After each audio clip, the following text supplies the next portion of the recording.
Spotlight is a production of CTNY, the Catholic Television Network of Youngstown.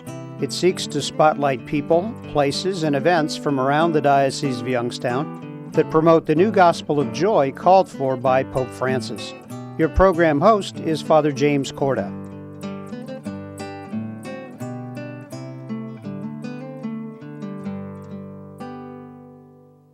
Hello and welcome to Spotlight. I'm Father Jim Corda. Today we're going to talk about Catholic Charities, in particular Catholic Charities in Ashtabula County. And joining me in today's show is Lynn Zalewski, who is the Executive Director there, and it's such a pleasure to have you on the show today. Thank you, Father, for inviting me. It's great to be here. You know, we talk often about the wonderful work of Catholic Charities in and around our diocese, and now we're going to focus today on Ashtabula County. But before we do that, let's give the folks that are with us a little background into what Catholic Charities is all about. Okay, sure. Well, Catholic Charities in Ashtabula County has actually been operating for 70 years in our county, and our mission is to provide service to those in need, to advocate for justice and social structures, and to call others to join us. So all of our programming kind of follows the works, the corporal works of mercy, and so we really work on basic needs, the elderly, family and children. So all of those things go into our service mix. When we talk about Ashtabula County, are there totally different things that are going on in that county as opposed to some of the other counties in the Diocese of Youngstown? Are there peculiar things, or is it just the same? Part is the same, but there also is the part of us being really rural, and so in the southern part of our county, transportation becomes an issue where it may not be in some other areas. There's public transportation in the northern part, but when you're looking at some of those southern parts of the county, we really have to take that into consideration because it's a long haul, and gas and the availability of transportation becomes an issue. You know, Ashtabula is the largest county really in the state of Ohio, and I would imagine that it's probably diverse in certain areas. We probably have pockets where we have poor, and we have pockets where we have people that are working class and middle class and maybe upper middle class. Where do you see that trend in the whole county going as you look at the needs that you're responding to in Catholic Charities? Are those trends changing, or there's some focus on certain areas that need attention? One of the areas that continues to unfortunately be an area of focus because of the high demand is that of our basic needs assistance. So that actually has increased significantly still last year. While we hear other parts of the state and county or diocese or maybe improving, we still continue to see a strong need for those very basic necessities. Food, clothing, shelter, utilities, those types of assistance. Now, in one of our interviews, we were talking about, I had mentioned the phrase working poor. And it's kind of hard to fathom that there are people that actually hold down a full-time job that cannot meet the basic needs of their families. Mm-hmm. That's kind of a sad situation for someone who is trying to do the best they can with what God has provided them and the skills that they have. What is Catholic Charities, especially in Ashtabula County, responding to, in particularly to those people?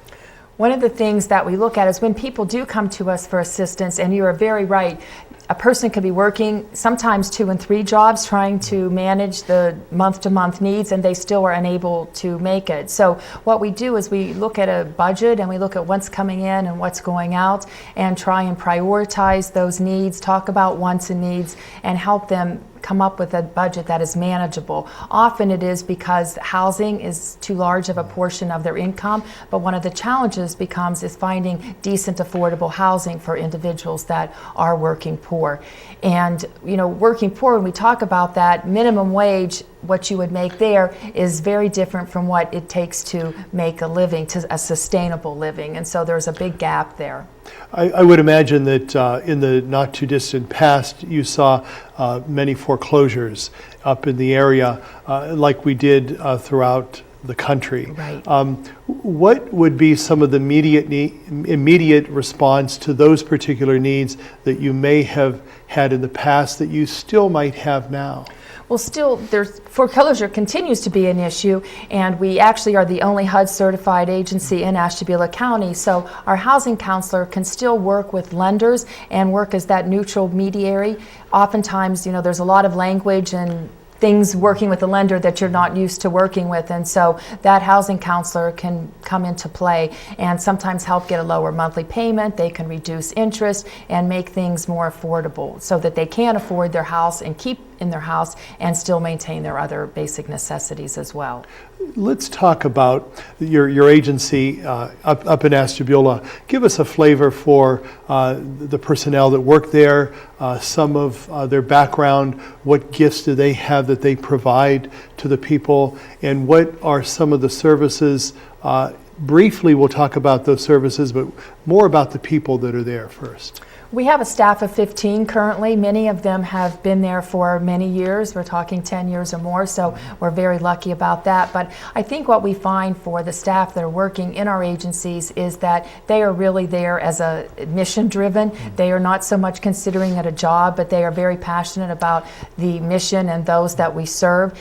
And one of the things that we always want to do is which maybe differentiates us from other agencies, is that we want to be able to treat people with dignity and respect, and we try and meet the people where they are. So it doesn't matter where they are in their life, but we want to be approachable and to give them hope. Our tagline is providing help and creating hope. So while we are maybe helping them with their immediate assistance, we also want to give them some hope for the future. How important is it to give that virtue of hope to people, especially when they have these tremendous difficulties in their lives, whether it's financial or spiritual or emotional. Obviously Catholic Charities doesn't respond to all of those particular needs, but at least to help with the social and the physical needs and give that sense of hope. It's almost like this mission has to be ingrained within the workers and within the people that provide the services, because if we didn't have that, we would see it merely as a 9-to-5 job. Right. Which it isn't. And anyone that works, as we know, for the church has to have this mission built within, because that is why we do what we do. It absolutely is, and we're looking at the total picture, and it is such a reward when you see that you have helped someone make a change in their lives or to give them hope. And sometimes that doesn't always mean just giving them assistance. Just being an ear and listening to them is often a great help, or referring them or telling them where resources may be able to help them can make a big impact in their lives and give them that little bit of hope so that they can move forward. We're going to talk in our second segment about some of the specific programs that Catholic Charities in Ashtabula County provide. But before we do that, we're going to take a quick break. So Please stay with us. We'll be right back. There is a place where a total stranger will give you their blood. A place where someone you never knew will save your child from drowning. Where a person who doesn't look like you, talk like you, or dress like you will give you shelter after a flood. That place is called America, where we look out for each other. When you help the American Red Cross, you help America. I am Marino. Je suis Marino. I am Marino. I believe that we are all connected to each other, and that is the gift of compassion that unites us and makes us one. It doesn't matter what language, culture, or tradition we come from. We can share compassion wherever we are. Marino, an American Catholic organization of priests and brothers, has been reaching out to those in need for nearly 100 years in 26 countries throughout the world. Marino dedicates 86 cents of every dollar donated to their programs, and with your help, they can do more. Missioners, workers, volunteers, supporters, we are all Marino. I am Marino. Yo soy Marino. I'm Father Mike, and I am Marino. I am Marino. I am Marino. I am Marino. I am Marino. I am Marino. I am Marino. Welcome back to Spotlight. I'm talking to Lynn Zalewski from Ashtabula County Catholic Charities. Before we ended our first segment, Lynn, we were talking about how the mission of Catholic Charities really needs to be instilled within those who work in the organization and those who work for the church. What are some of those particular programs that your agency provides in Jesus' name? Okay, we kind of mentioned earlier, but the basic needs assistance, and so those that are perhaps in jeopardy of an eviction or are homeless and need housing, we help with them with rent or security deposit. Along those same lines, utility assistance also. It may be someone that their utilities are already disconnected and they need them restored, or someone where it has a shut-off notice and we are hoping to restore them so that to keep them so that they do not lose those services. And so those are certainly important pieces, but also prescription assistance. Often people are released from the hospital and they need an antibiotic or something so that they can get better, and so we would be able to provide that as well, along with food and clothing. So we, as I mentioned earlier, we are an emergency food pantry, and so we would provide those services. And then we also have a clothing distribution site where we give out clothing once a week, and so anyone that wants to donate their clothing can bring those to the agency, and then we give them out along with small households and linens and toiletries and things like that. What some people may not realize is that if you are receiving what used to be called food stamps, it's SNAP now, but you cannot buy any taxables or any paper products. So soap, detergent, shampoo, toothpaste, toothbrushes, things that we often take for granted, those individuals are not able to purchase with their food stamps, and they often go without. So we try and supplement those type of things all as part of our basic needs. And I would imagine that people who are listening and people who in the past have contributed to Catholic Charities, not necessarily just monetary, but in items, can always donate those particular items. Absolutely. We are very much always encouraging people to do that, and it's something simple. I mean, you can pick up an extra toothbrush or an extra tube of toothpaste or something, a thing of shampoo, without really impacting your budget too much, but it makes such a great difference in the lives of those that we give those items to, and so it's a great help to be able to receive those items. You know, it's interesting because many of those things are what many people take for granted. You know, we get up in the morning, we brush our teeth, we wash our hands and our face, but many people don't have those basic needs and those basic items because they either lack the money to purchase those because of other needs that they have financially, but those are simple things that we can provide. Do you find in your work up in Ashtabula where the same people are coming back often, or do you try to educate them on how not to have to come back for these particular basic needs? It's a combination, but our goal is really to educate them and to help them with the tools so that they can become self-sufficient eventually. So that's our goal. It's sometimes a big goal, but those are what we are trying to strive for. But one of the things when you mention education is that around food, and recently we have instituted what is called Cooking Matters at the store. It is actually a hands-on tour through a grocery store. And so it's an evidence-based program where a volunteer has been trained to take individuals through the store. We've had a couple grocery stores that have been very welcoming and supportive of the program, but the participants actually go through the store and they look at how they can buy fruits and vegetables on a budget, how they can identify whole grains, how they can compare unit prices, and how they can look at what the ingredients are and compare those ingredients. So all important things that many of us should be aware of, and so we feel it's a way to educate as to how you might be able to shop better and shop a little healthier. At the end of that tour, they are given a $10 gift voucher for that store, and they have to go back through the store and purchase a meal for a family of 4 with the skills that they have just learned. So it's really been a great program that we've done in 2 areas of the county, and we are hoping to expand it into other areas. Well, I would think that would be a program that would be beneficial to anybody, whether you're in Ashtabula or Columbiana or whatever county in the country, because how often when we go to the store, someone always said, don't ever go to the store hungry, because you just buy a lot of junk.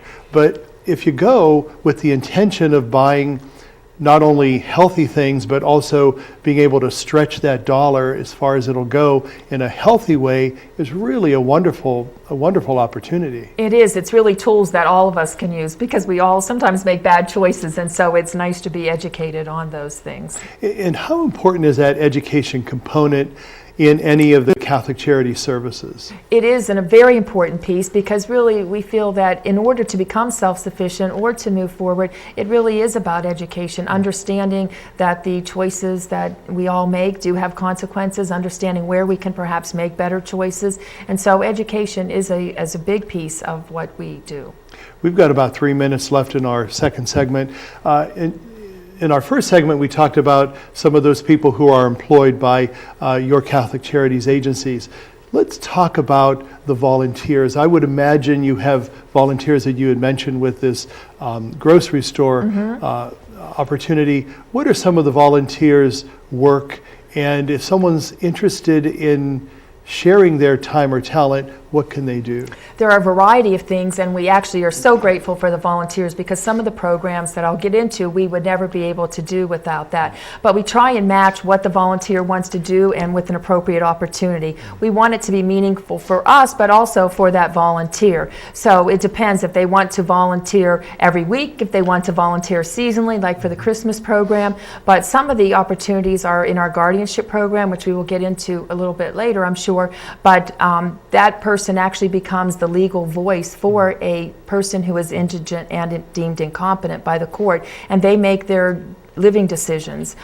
So that's really kind of our most intense type of volunteer opportunity, but I mentioned our distribution site, and so we've had volunteers, some of them coming for over 15 years, to our site weekly, and so they unpack the things that have been donated and put them out. We want to make sure that the things that we put out are appropriate, that they are gently used, that we don't want things that don't work, that have holes in them, that are soiled. So we really want to make sure that we are treating those that come to that site with dignity and respect, and that's one of the ways that we can do that. We also have volunteers that are office-based, and so some want to help do file audits or back office type work. Some help answer the phones and greet clients when they come into the agency. So we do really try and fit the volunteer with what they want to do. We also, again, in the guardianship program, have volunteer attorneys who help us file the paperwork and go through the court process with us. So that's another important piece. But we log about 3,000 volunteer hours, which is equivalent to about 1.5 persons per each year. So as you can see, that if we equated that to what it would cost for another employee, we are actually very blessed to have so many volunteers. Well, we're going to talk a little bit more about them and your specific programs in a moment, but we're going to take another quick break.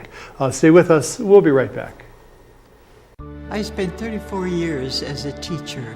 I just loved interacting with the students. Many sisters, brothers, and religious order priests served for little pay, and now their communities lack retirement funds. My very first class had 56 first graders. Gifts to the Retirement Fund for Religious help provide for medications, nursing care, and more. Please give to those who have given a lifetime. Donate at your local parish.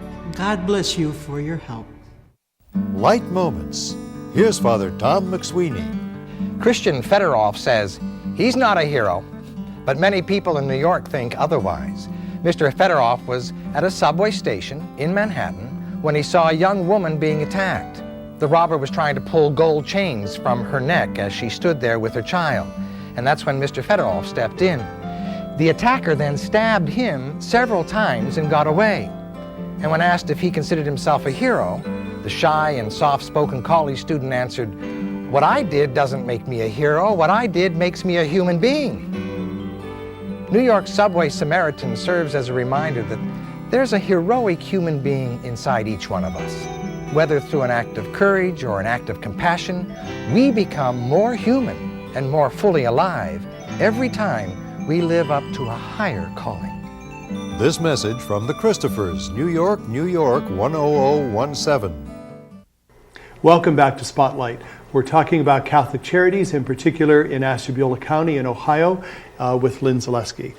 Before we ended our last segment, we were getting into some specifics of the programs that are provided through your social service agencies. There's two programs in particular that I'd like you to share with us now.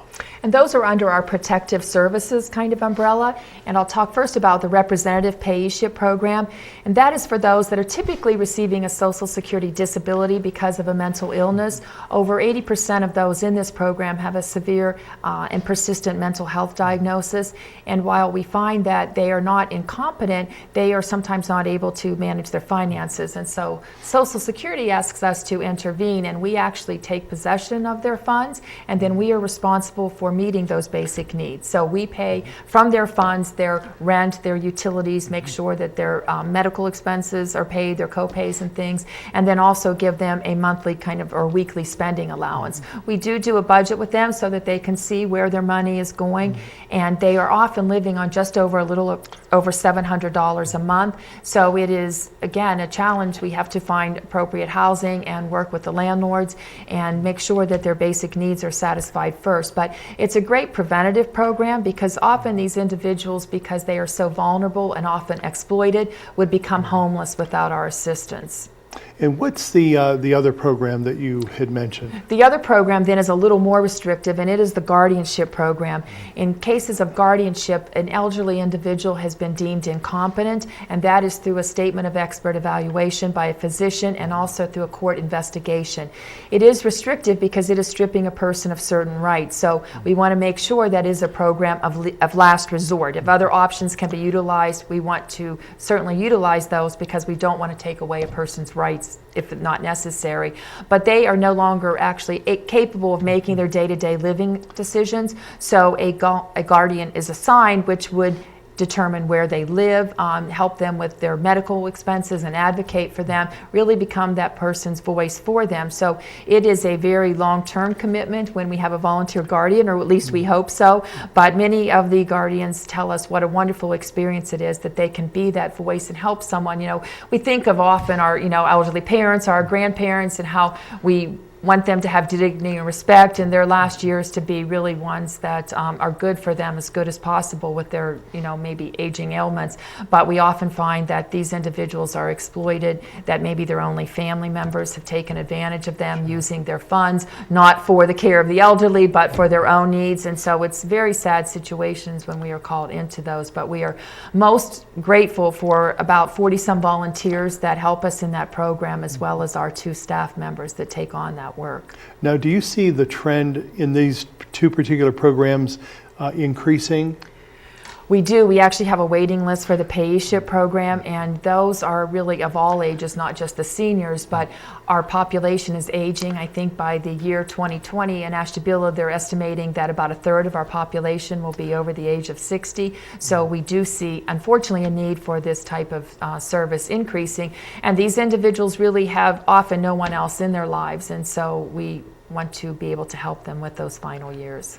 I would imagine that there's other organizations that help Catholic Charities provide certain services. I would imagine you refer to certain groups, but what are some of the different groups and organizations in the community as a whole, or maybe in National Catholic Charities, that provide services through your organization to people in Ashtabula? That's a great point, because we could never do what we do without the collaboration of the agencies, and we feel in Ashtabula County, because there aren't as many resources, that we all work well together. So certainly the domestic violence shelter in our county, the homeless shelter in our county, Community Action Agency, which is national, we work closely with, the Salvation Army, the St. Vincent de Paul Societies, which are other segments of obviously the Catholic Church, but we work closely with them, as well as the government agencies, so like the Department of Job and Family Services. We really find that our caseworkers are in contact with them daily, sometimes multiple times, because again, the needs have become so complex and multi-layered that sometimes it takes all of us to try and assist a family to help sustain them. Sometimes when we're part of an organization, we think that we have to have all the answers, and we don't have all the answers, but we provide immediate need, but also the answer is out there somewhere, and to be able to direct those people to getting an answer to their issue or their problem is really a gift in itself as well. It is. It's very important, and our caseworkers take great pride in trying to understand and know the resources, but individuals, and often if they're going through something for the first time or they have not utilized social services before, they really have no idea where to look or where to go. So those referrals, when they're appropriate referrals, are a lifesaver to them because we connect them and often advocate. I talked about how part of our mission was advocating, so that may be advocating to a landlord, advocating to another social service agency, but really trying to get the help that that individual needs. We've got about a few minutes left of our show today. What would be some of the hopes that you have for Catholic Charities in Ashtabula? What are some of the things that you'd really like to see happen in the future? Well, again, I'd like for us to really work with the other agencies to try and to bring people out of poverty. So again, giving them the education and the tools that they need. One of the things that really, in working with the families, we need more time for case management, and really it's now taking longer to work with some of the households because of the issues, and so we don't want it to just sometimes be a one-time assist. We want to actually work with them on maybe a longer period so that we can assure when we're done working with them that they are closer to self-sufficiency. Are there any particular challenges that might be kind of a hurdle that you need to continue to cross in order to meet those hopes and dreams?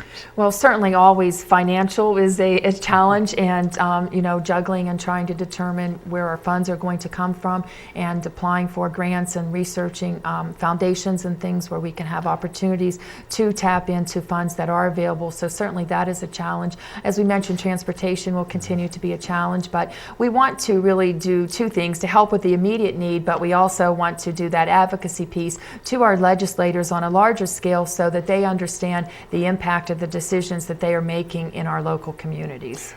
In closing, let's give the folks that are with us the contact again, perhaps a number that they could call or a website that they could access to get more information, not only for assistance for themselves, but also to provide financial support and whatnot to your organization. Sure. Our address is 4200 Park Avenue in Ashtabula, and our telephone number is 440-992-2121, and our website is www.doyccac.org.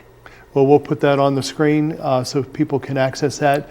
Lynn Zalewski, we certainly appreciate your presence on our show today, and for the wonderful work that's going on up in Ashtabula County.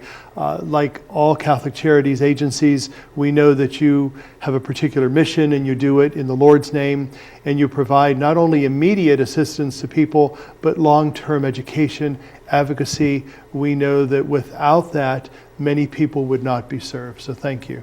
Thank you, Father. And we could never do, again, what we do without the support of so many in the diocese and in our communities, sharing their time, talent, and treasures with us. So we are most grateful. Thank you. And thank you for being with us. Have a good day, and God be with you.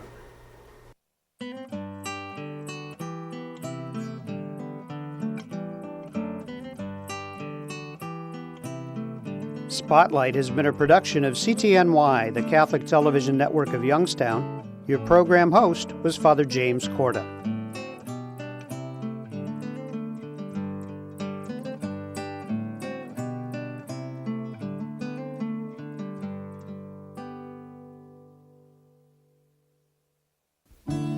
By the time we can walk, each of us yearns for the joy that comes from being able to do for ourselves. Church World Service believes that being self-reliant is a joy everyone should share. So around the block or around the world, share the joy. Church World Service.